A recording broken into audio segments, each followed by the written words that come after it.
That's a good one. Ooh. So many things. Wow, that's a big question. I don't think you know this. Hi, I'm here with Kathy Renna, Communications Director for the LGBTQ Task Force. Hi, Kathy. Hey.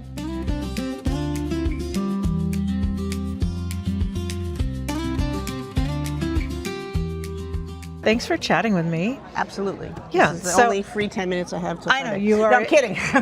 busy woman. Yeah. So I want to ask you first a little bit of your history with the task force Sure. and creating change. Sure. And why this is such an important venue or conference. Absolutely. Yeah. Wow, lots of history. Yeah. So as a young activist, this is where I came and came to my very first media trainings as an attendee, like in the late 90s. So this is our 38th gathering. This is my 30-something time being here. We are aging. Well, if we're lucky, yeah. Yes. That's what SAGE says. Yes, Aging is a good thing. exactly. What's the alternative? Yeah. And so, I have a deep history. And then, of course, later on, even, when I had my PR firm, they would hire me on contract to help with creating change because it's the largest gathering of its kind, and extra hands, media hub, journalists. So it's always been, they've always been family. And then during COVID, I was the interim communications director, and then I was brought on the staff because I can't say no to Keir Johnson. Nobody can say no to Keir Johnson, by the way. Well, that's fair. Yeah, that is I fair. couldn't. I wouldn't be able to. You don't want to. No. I mean, why would you? I wouldn't. And so, that was 4 years ago. So, So here you I'm are. Thrilled to be here. Yeah. We're in Washington, D.C., which we haven't been since 2018. Symbolic, yes. Well, symbolic, and Yeah. also it's our headquarters. This is our true, heart home for the organization. Always has been. And so, especially in these times, coming together to, especially at the beginning of the year, to assess the insanity of last year and then move forward this year. This is a midterm election year. There's so much that we need to do, so much that needs to happen. And frankly, being in community together and being able to commiserate, complain, plan, and experience some joy. I mean, for us, joy is very much resistance. And so, you call it a conference. I don't really call it a conference anymore because I will go to workshops and I will go to general sessions and I will be inspired by speakers and see amazing activists that we work with all year round and don't get to see in person. Yeah. But then at night, we have a house ball. We have a cabaret. And so it's a big celebration. It's to celebrate ourselves and. I always feel like, because it's January, that it's almost like I recharge my batteries. So it's like a recharging of batteries. It's a family reunion. It's an opportunity to really just get ready and brace ourselves for the second year of the Trump administration. Right, because we were together last year during Inauguration Week, which was traumatic. It was in Vegas, and then he showed up in Vegas. Yeah, he decided to. That was... Not join creating change, but show up. Yeah. And I do want to say, Kathy is a legend. You were on the ground in Wyoming after Matthew Shepard's murder. On the 24 ground. hours after they found him. Yeah. On the ground. And others too. On the ground with GLAAD. That was big. My GLAAD years. Yeah. My many GLAAD years. Yeah. And also since, I think that's also one of the reasons I love the task force is, we can have conversations about why, for example, Matthew's murder got so much attention and so many others that I worked on, including people like Sakia Gunn in Newark, butch black lesbian. Somehow, not just the media, but our community did not step up as much. And so for me... Right, because people don't know that name as They do not. And that's, I spend my time trying to amplify these stories and do media work because...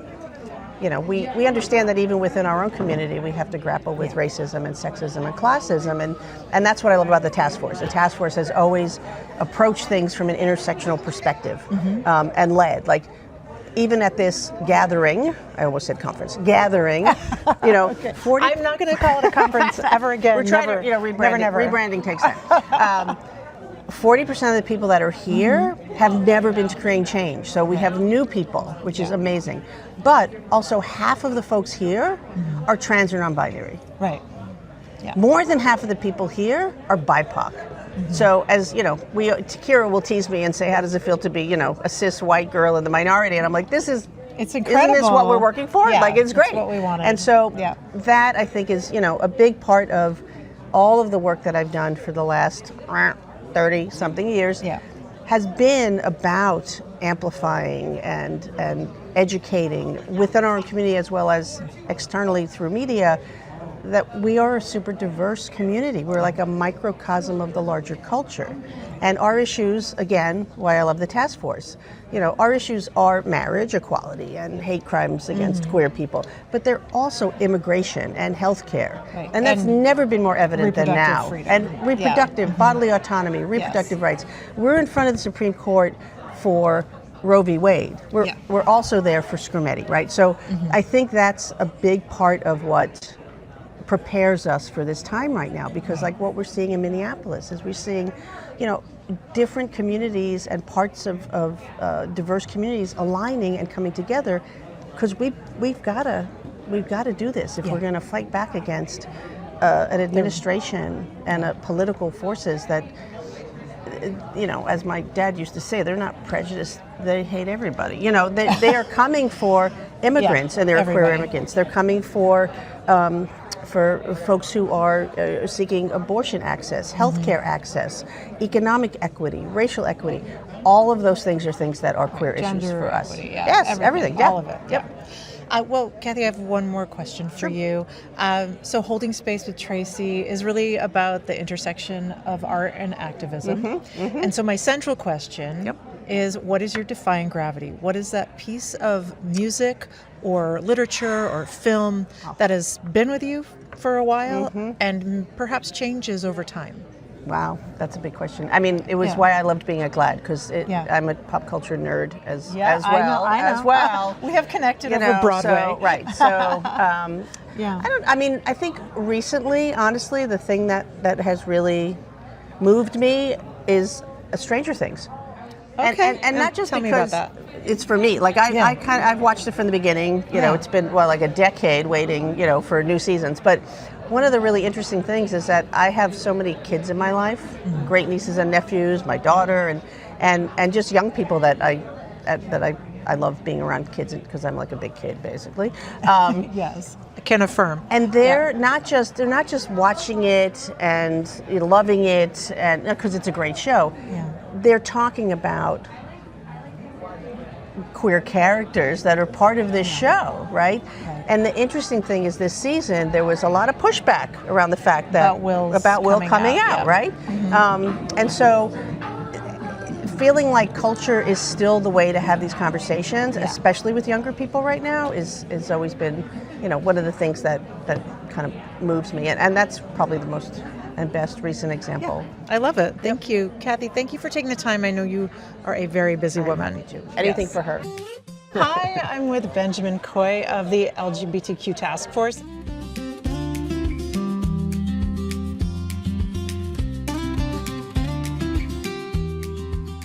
Yes, for the task force, I am our communications marketing campaign manager. So I manage our social media accounts. I'm also over our influencer marketing pieces as well. Yeah. Brand cohesion, and really anything that Kathy Renner tells me to do. That's my job. We've spoken to Kathy, so we know. Yes. We know she's on it. The icon she is. Yes. So tell me a little bit about this year's Creating Change and what you're most excited about. Listen, this year's Creating Change is very, very exciting for me. Yes. First of all, because we are in Washington, D.C. I am based here in the D.C. area, so I'm so excited to bring this gathering of over 3,000 activists and allies to the D.C. area, especially right now. At this time. Yes. We are unstoppable. Well, and I have to say, I got off the metro yesterday and I was like, what are these armed people? The National Guard is still here, which I had forgotten. They are still here. They are everywhere. And it is kind of jarring to get off the metro or to just be walking along in the grocery store, walking along U Street, having a good time with friends, and you see these folks with these huge guns, patrolling, policing. So it is very off-putting, and I think that is why I'm most excited for this conference, to be in this safe haven, this queer bubble of family, friends, and loved ones. So, I think it's important. It's very important. Yeah, and last year you built the creator stage. Yes. And I was just one of the guests. Part of it, and you were amazing. I loved it. Last year was really our inaugural Creators for Change program, which brought, we had 4 creators, Jay the Gentleman, Donato Fatuesi, Danielle Moody, and Semi Namir Oliveras, who came out to Las Vegas where we were last year. And they took content either at the conference or before the conference. But yes, a part of that was our creator stage, which housed over 30 creators, maybe 10 conversations, and we ended up having, I think, close to almost 1,000 attendees come to all of it in general. It was magnificent. It was. But you did that. Fabulous. You made that happen. I did. But honestly, I can't take all the credit for it. The CMB team, our comms team, I mentioned Kathy Rana earlier. Kathy D, our senior communications manager, and Amber D. Dodd, our web and content manager, were so helpful in helping me put that together. But it was truly amazing. I think what I know is we understand and realize the power that creators have. Right. We have dedicated audiences. Outside of my work at the task force, I'm also a creator. You are a creator, right. We have our dedicated Follow Benjamin audience. Coy. Follow Benjamin Coy. We have our audiences, and it was really important for the task force to be able to connect with those audiences and go through those creators to do so. So we were happy to platform you and all the other I was honored to folks. be there, and it was a full house, and it was. Yeah, I got to hold a bunch of fingers. You did. Now I want to know. I have held fingers around the world. Now that part 2 has come out, are you still holding fingers? Are you still holding space? I am. Obviously, we're holding space. We are clearly holding space. But occasionally I'll run into people, and I was at a screening of For Good and held some fingers. And it's not like it was a year ago, because that was like, it was just wild, right? But I get to have deep conversations with people and talk about the moment. I could sense that for some people it was just a big joke and whatever. But for some people, it meant something. Because at the end of the day, I was trying to get to something real, which was to ask Cynthia what it feels like to sing this song about, rising above a fascist leader. This was 2 days after the election of Donald Trump. I even if it weren't like apparent, some people felt that earnestness, like it was real. And so that's when I was really realized I have to lean in. There were people at this conference last year who cried talking to me about the moment. So, anyway, but so that's what I'm doing here. So to that end, I have one more question for you, which is my central question. Okay. So, Benjamin, what is your defying gravity, that piece of music, literature, film, art that has been with you for some time and that its meaning possibly changes over time? Ooh, okay, just one? You can, there's a few. I have a couple. Yeah. Okay. Do it. My first one, anyone who knows me knows that I am a huge Beyonce fan. Yeah. So Beyonce, I'm sure you're looking at this because you also enjoy holding space. Yes. I love you. But no, her music, it is my motivator. It's there when I'm feeling down. It's there to pick me back up. It gives me a hug. Like any song from any album is what I would say is my defying gravity. Yes. What I'll also add to that is there was a Broadway musical that came out in 2022. Well, it premiered on Broadway in 2022 by Michael R. Jackson called A Strange Loop. A Strange Loop, okay. The first time I saw that musical, it was actually a happenstance. It was a weird coincidence. I was in New York to see another musical. Unfortunately, the actors in it caught COVID, so they had to cancel the showing. And so I was looking. I still want to go see a musical. I went to a quick Google search. It was the first thing that popped up. And it won the Tony for Best Musical that year. But then it just kind of like, you were not hearing about it. I saw it 4 times. Yeah. I ended up seeing it 4 times because I realized just how seen and represented I felt in that show.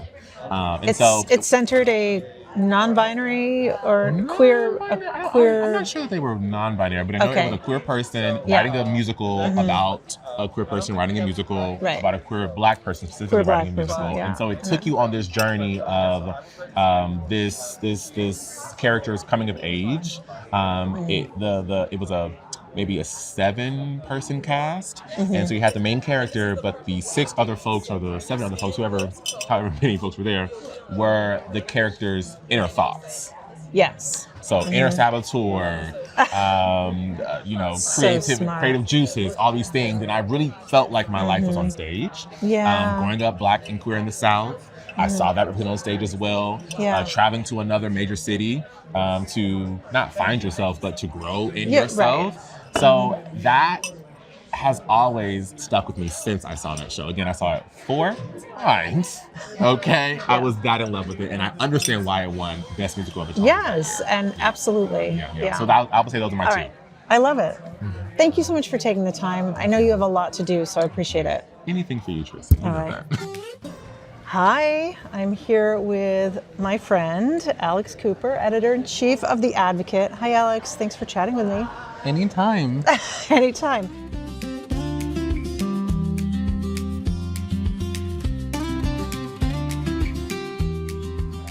First off, Alex, tell me a little bit about what creating change means to you.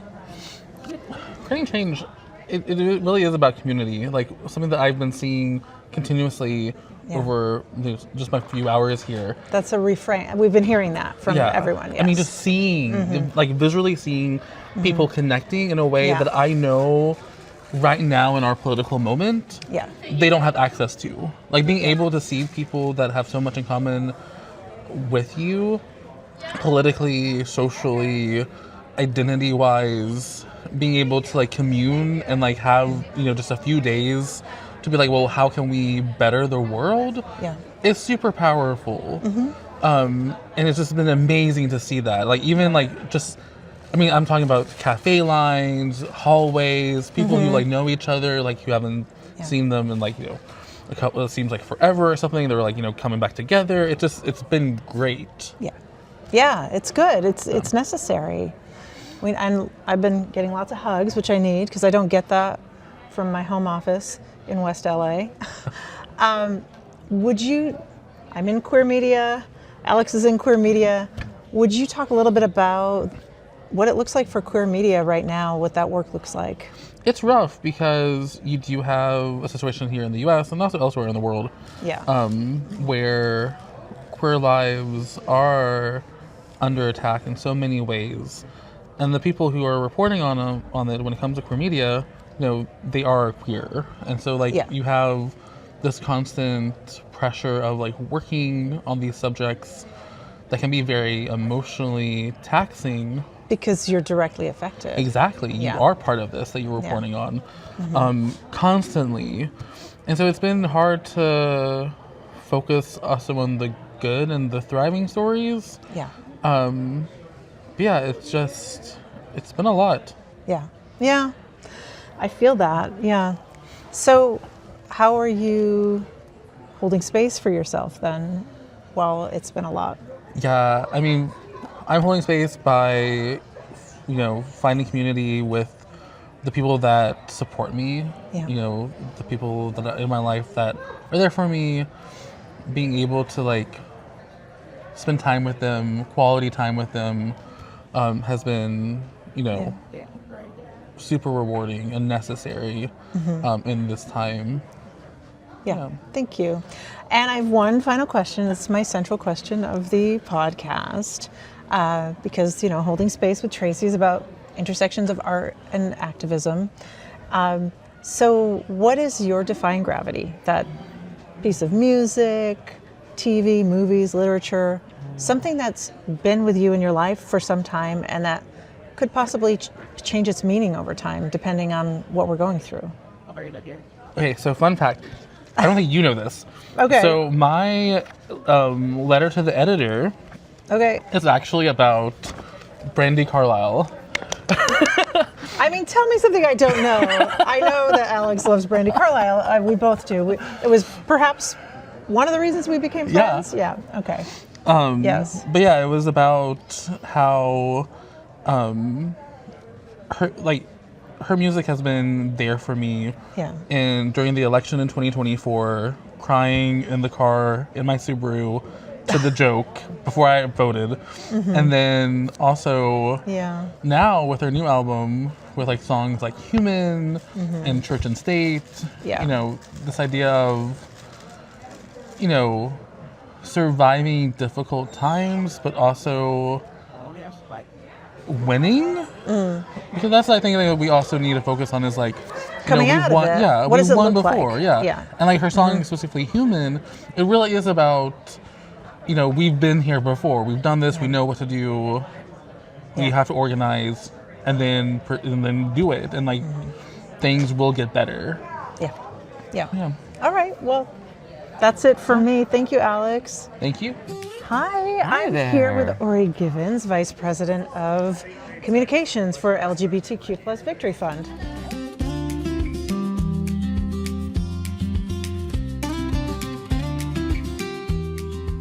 So tell me what it's like for you to come to Creating Change. So this is, I think, my third or fourth Creating Change. I've been coming over the past, like 15 years in various different iterations of my life.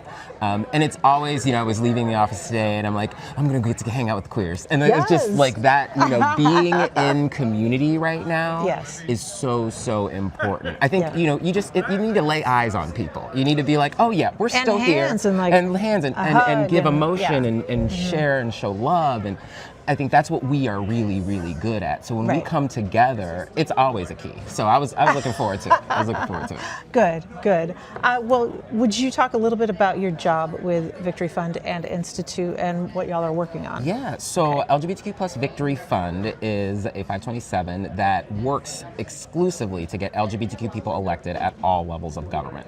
From your city halls, your county officials, your local dog catchers even, up to, Congress and the White House. We work to energize the community to support LGBTQ candidates because we believe that is the way that we will preserve, protect, and promote equality across the nation. And then the Victory Institute is its little sister that does the educational and training work. It really helps us to build that pipeline. So we have signature programs like our candidate and campaign training, which is like a really strong 3-day intensive program to help you learn the basics of how to run a campaign. And we've had so many successful folks who have gone through that program and then went on to run and win elected office. So on the fund side, we're working to get people elected, and on the institute side, we're working to prepare them so that they can get elected.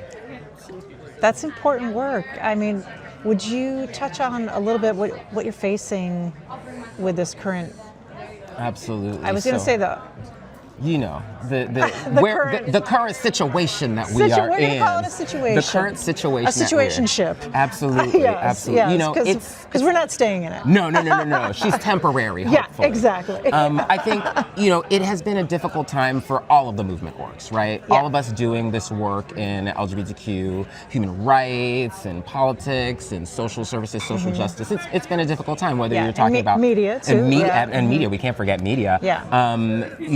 We think about like how much funding our organizations have lost, and not just that, but just the emotional toll that the past year, because we're celebrating a year under this situationship.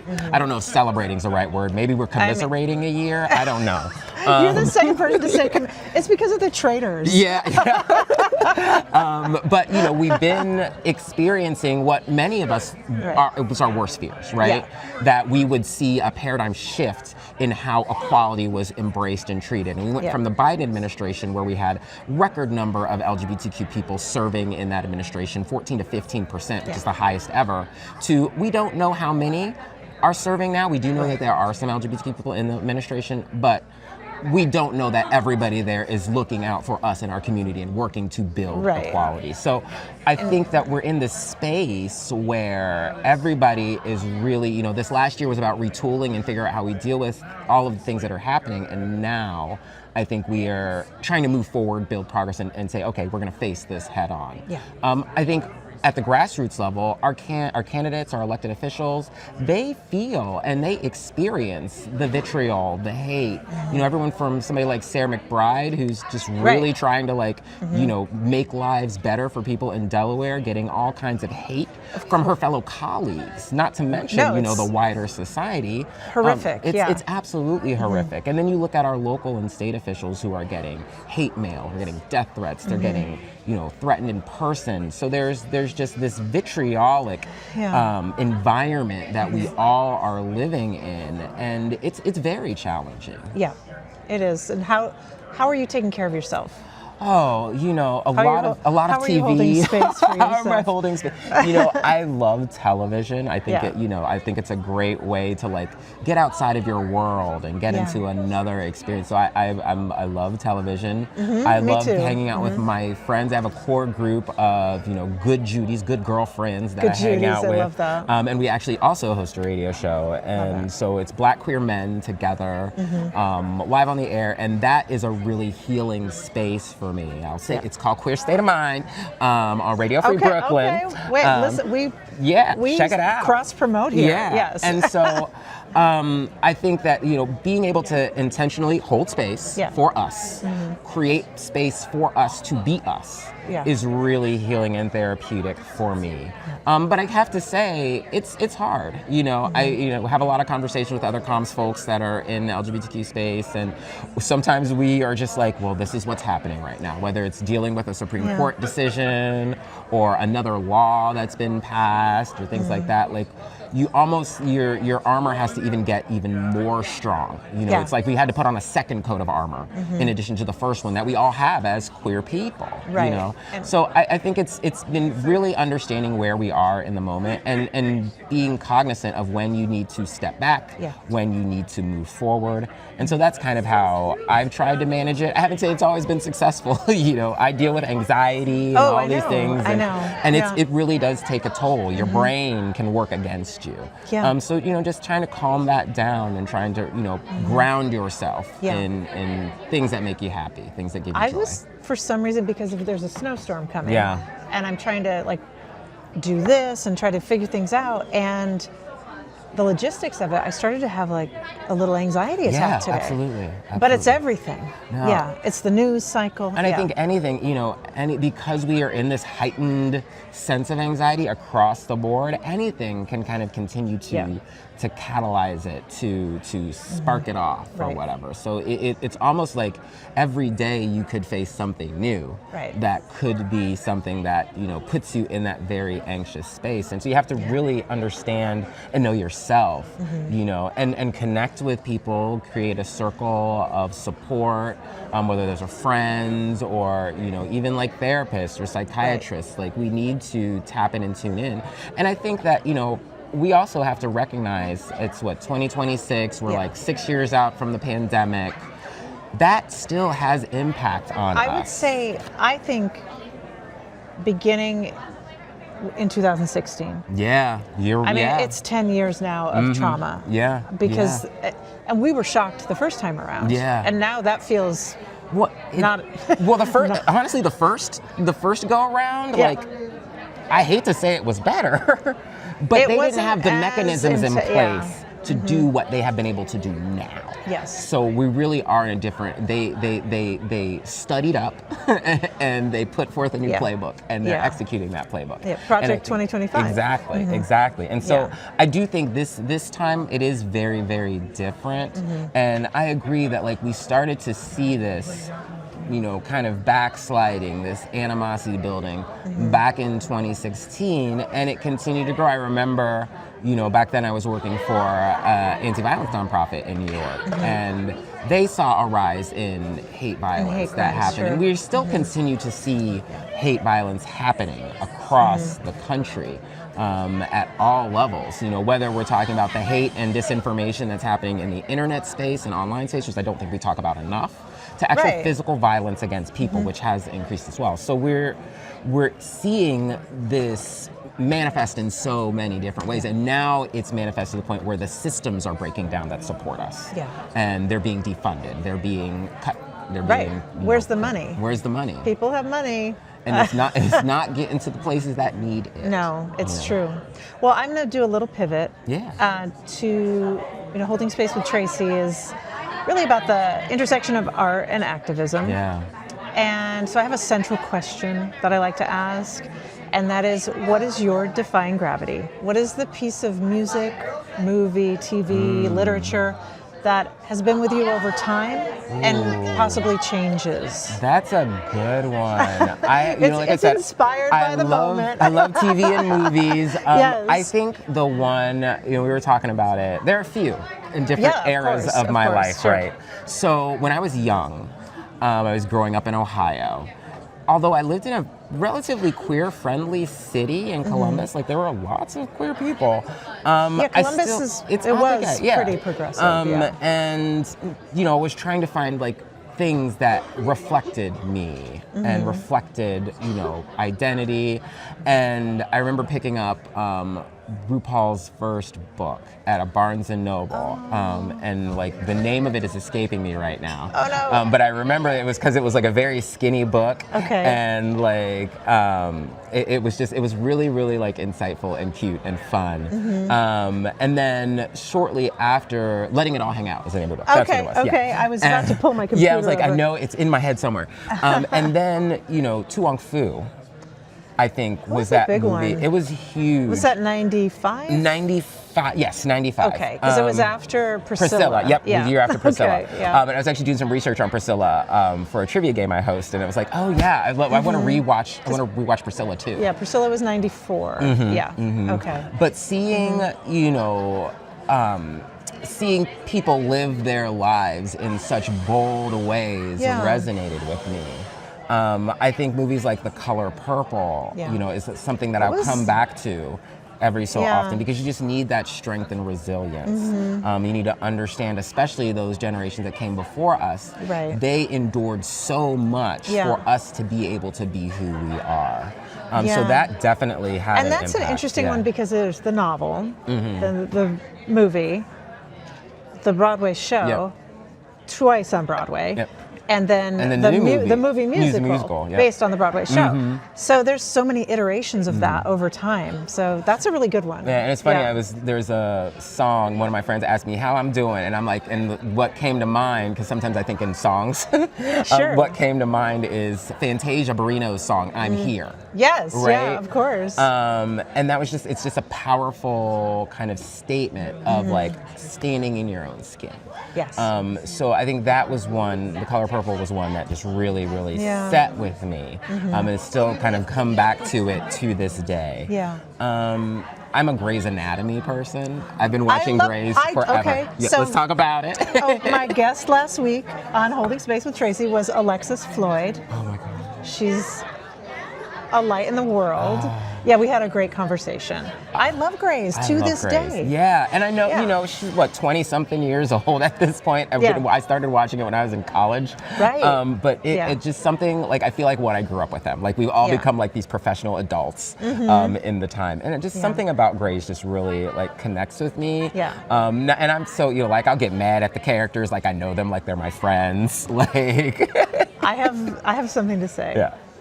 The men on Grey's Anatomy, the straight men, all bother me except for the chief. Yeah. Yeah. Yes. Okay. So Kevin McKidd, I can't stand Lincoln. Drives me crazy. I know he's handsome, but he's so selfish. So the male characters in Grey's Anatomy have kind of always been like, they kind of play into that like arrogant surgeon stereotype, which I'm sure there's some truth in it. But yeah, I've always resonated more with the women. Like, I mean, I love Yang, for instance. Oh, Yang was one of my favorite characters.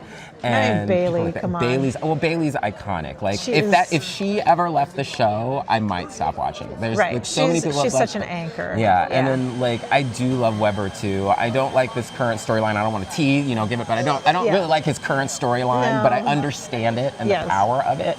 But yeah, Grey's for me is just one of those pieces that like I can always come back to. It's very friendly. It's very home for me.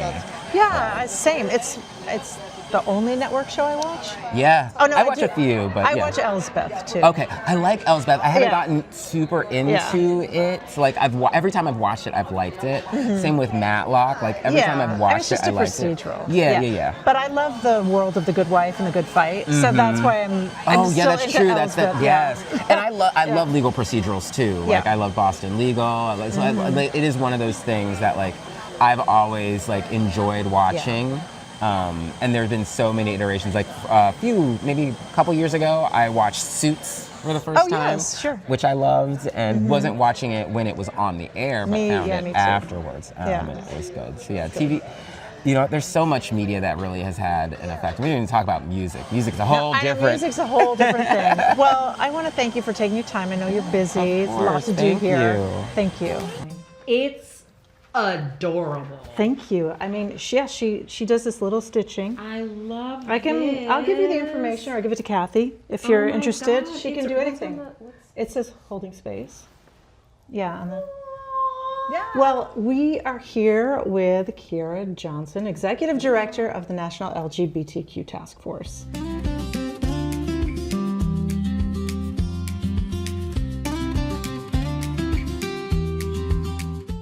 Would you talk a little bit about your history with Creating Change Conference? Well, oh no, I'm not allowed to call it a conference.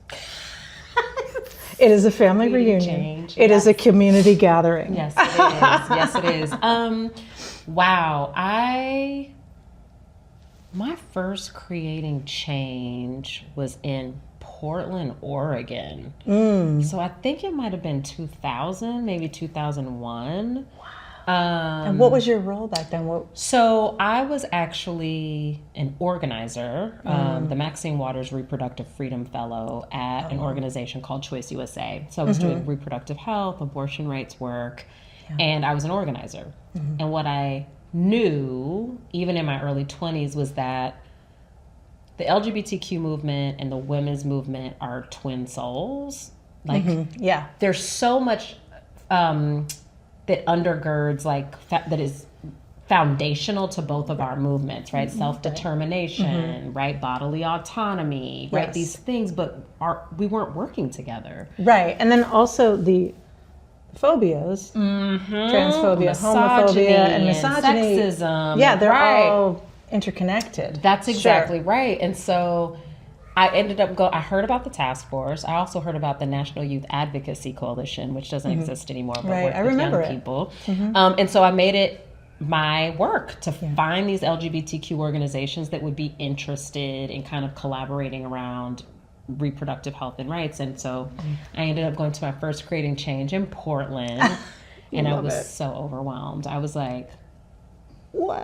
Oh my God. Like, these people are rowdy, they are angry, and they are about action, and it is sexy, and sex it is positive. I was like, this kid from Georgia was like, I think I need pearls to clutch. And I fell in love with it. I fell in love with it. I just fell in love with it. And then I served on the board of the task force for a while, so I came to Creating Change both as someone who was a part of a partner group, but also as a board member. And I've been the executive director for going on 5 years, and this is my third Creating During the Change. pandemic. So, I mean, you really stepped in at a hard time, and you're carrying it through, and we're in more hard times. Yes, we are. I mean, I don't want to be negative, but when I was at Creating Change last year in Vegas with you, it was all about what might happen in this coming year, and now we're seeing it all shake out, which is, I don't want to sound naive, but it is probably worse than I thought it would be. So I wonder, would you talk about what it is like to be the leader of this organization where people, all eyes are on you, and you are creating a tone and trying to really hold people who are in trauma? I mean, it is definitely a stark difference Creating Change last year from when we were in Vegas to this year. And it's not that I didn't think it was going to get bad, but there's no way to anticipate. Yeah. Right? Like, there's no way to know how bad things are going to get until you're in it, right? And so it was shocking, or it is shocking, even though we knew it was going to be bad, right? Yeah. I think the hardest thing for me in this moment is that last year there was so much hope. You know, there that was, we would fight. Yeah, we were going to fight. Yeah. We were going to beat this. There was so much energy. There was so much, like, I don't know. It was it was just hopeful, right? Like this people were spirited, ready to engage. And this year, I definitely feel the weight of this last year on everybody. I mean, it's not that folks aren't, ready to, to continue to engage, but you can feel the tax that it's had on our people already. And it's challenging, having to tell people, hey, you have no reason to trust that the government is going to do right by you. Right. And it will definitely never do right by you if you don't get engaged or stay engaged. Yeah. So you have to keep. So there's a tension. Yeah, there's a tension, right? Like people have every reason to want to bow out and be done and be angry and divest, right? Yeah. And it's really critical. I find myself reminding people that this is ours. You're fighting for something that's yours. Yeah, this democracy is yours. Yeah. The right to dignity is yours. The right to civil protection is yours. It actually already belongs to you. Yeah. And that's worth fighting for. It is worth fighting for. Yeah. Thank you. And you're doing an incredible job. Creating change is amazing. It's so much fun. It's full of, it's so well organized, but would you talk a little bit about the importance? This is a message to the people with money who are maybe LGBTQ, who are maybe allies. Why is it important that people invest in something like the work that the task force is doing? The last year we've really seen how the attacks in our community look, like what the form is that it comes in. Not only are we seeing attacks on legislation, right, like our civil liberties in that way, but we're also seeing destruction of bars, right? Yeah. Like we're seeing violence, right, perpetuated on LGBTQ folks. We're seeing resources being pulled from schools and libraries. Even something as silly as rainbow crosswalks being painted over. It's not silly, but like it doesn't seem like a big deal until it happens. Because symbols matter. Yeah, right. Symbols matter. And so an organization like the task force is really about building and fortifying infrastructure so that we can continue to fight, right, and protect what we've already won, but also continue to move the needle to ensure that whatever, attacks are coming next on our right to exist and live and love are met with a strong network of folks who are strategic and skilled and mindful to be able to make impact, whether that's on a school board or state legislature or in creating art and music that speaks to the heads and hearts of people. So it's important. I mean, and support can look in all kinds of ways. It might be supporting a local LGBTQ center, right, that works with young people in your community. It's also really critical to support organizations that are doing work at the national and the state level, because that bridge is also critical, because so much of what's happening at the state level is going to impact the nation. Right. So we've seen Florida. What happens in Florida does not stay in Florida. Tennessee, right? Texas, like we're seeing. So it's really critical to be able to find national organizations that are also taking their cues from state-based organizing and able to fold that into the work that they're doing for a national strategy. Yeah, I love that. Thank you. Yeah. I have two more questions for you. One is, do you have a message of hope for LGBTQ plus people who are struggling?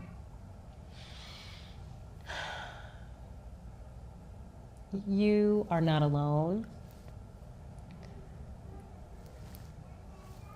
There are people around the globe who are putting energy into ensuring that the future continues to be bright for you and us. Yeah. And reach out.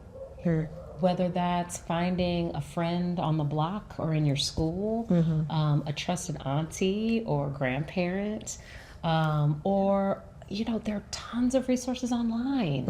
One of my favorites is Scarletine. I love Scarletine. Oh, I don't know it. I'm such a fan. Scarletine. But Glisten and PFLAG and the task force. And I'm on the board of It Gets Better. So there's a lot of resources out there, and it can be a little scary to make the first contact, but I promise you, it is worth it. It is worth it to not be alone and feel alone, and to hear people affirming you and loving you because of who you are and not despite who you are.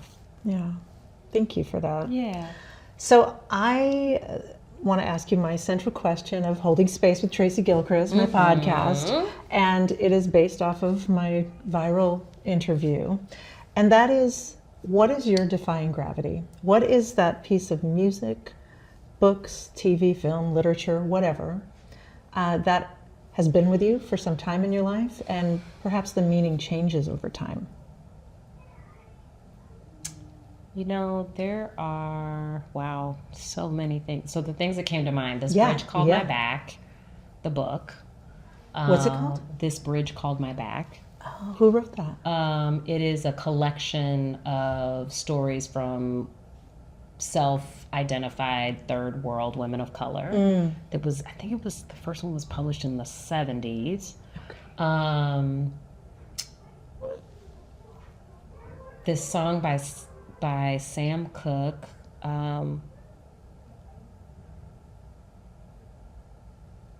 know that a change is going to come. A change going to come. That's a good one. And the Four Agreements. Yeah.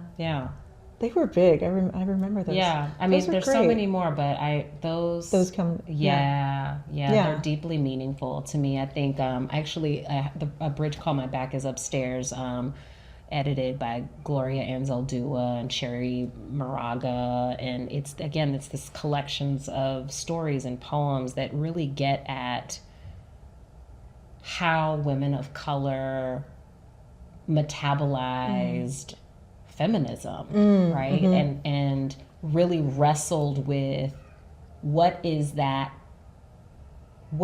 separate of how white academics were defining it, right? Yes. And it's deeply, it's powerful, it's illuminating, it's like I feel seen over and over again when I read the pages of that book, and it's as relevant now as it was the first time I read it, and I'm sure other women would say the same over the last 50 years it's been around. Amazing. I'm going to check it out. Yeah, incredible. Well, I wish that I had a little glass of bourbon for both of us. Next time.